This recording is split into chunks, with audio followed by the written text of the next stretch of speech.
Let's go straight to the phone line as we're joined by Coach Ray of Washington. How are you today, sir? I'm doing good. How about you guys? Doing just fine. Let's rip the Band-Aid right off. 69-0. Your team falls to Martinsburg last week. Your thoughts on the game?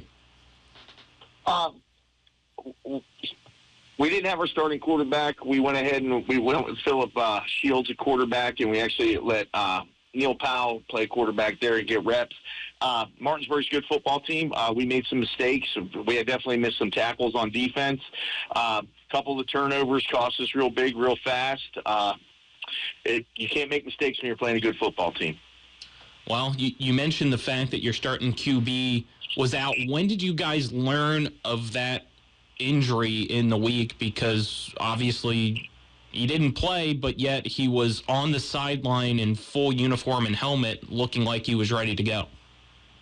Remy's been nursing a knee injury since probably about week 2. He's played through it.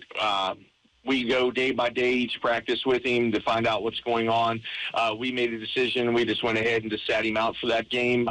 He did dress. He wanted to dress because he wanted to be with the team and be around the guys.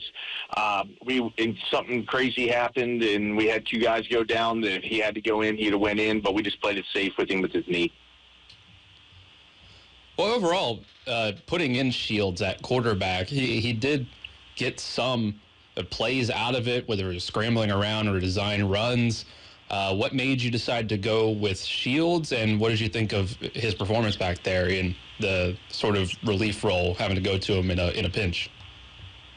I thought Phil did an amazing job for just only taking reps for the week. I mean, we do the Wildcat stuff with him. We went ahead and just decided to go ahead and roll with him because he can throw the football. Phil's a great athlete. I could put him anywhere on the football field. I think I could put him on the offensive line and ask him to block. He would do it for us. But, again, we drove the ball several times, and, again, self-inflicted. We had penalties. It took us out of put us behind the sticks, took us out of good field position, and then we'd make mistakes off of it. Another thing that kind of was a glaring issue for the team was completing a pass. Unfortunately, 0 completions in the game because of the situation at quarterback. How do you guys, I guess, kind of proceed after a game like that? And is it just as simple as getting your starting quarterback back? We take it day by day. Again, we know we didn't. Actually, I think we had a completion, but it got denied because there was a penalty, so it didn't even count. Yes, that is correct. But again, Phil, I thought, did a good job for not playing quarterback before other than doing the Wildcat stuff. But we moving forward.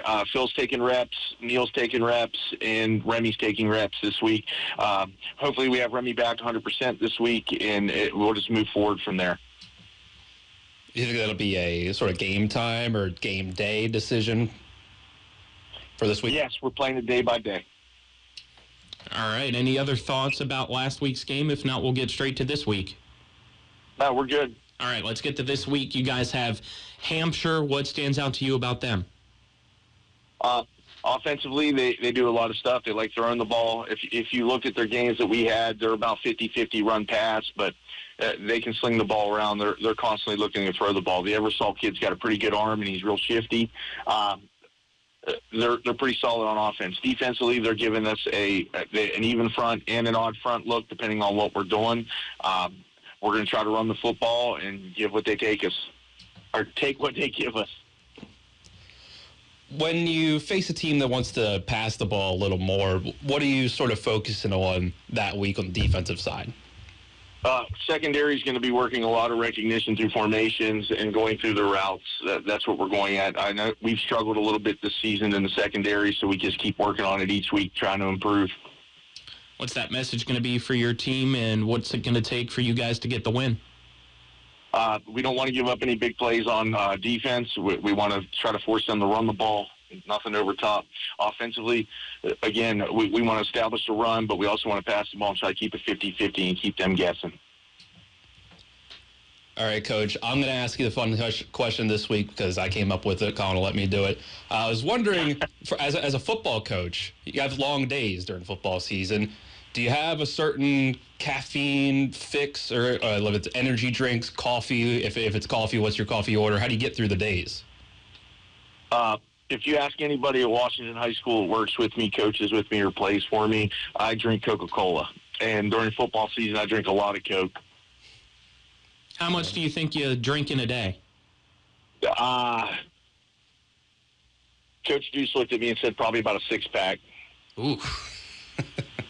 I was waiting to hear the answer if you walk around with a 2-liter.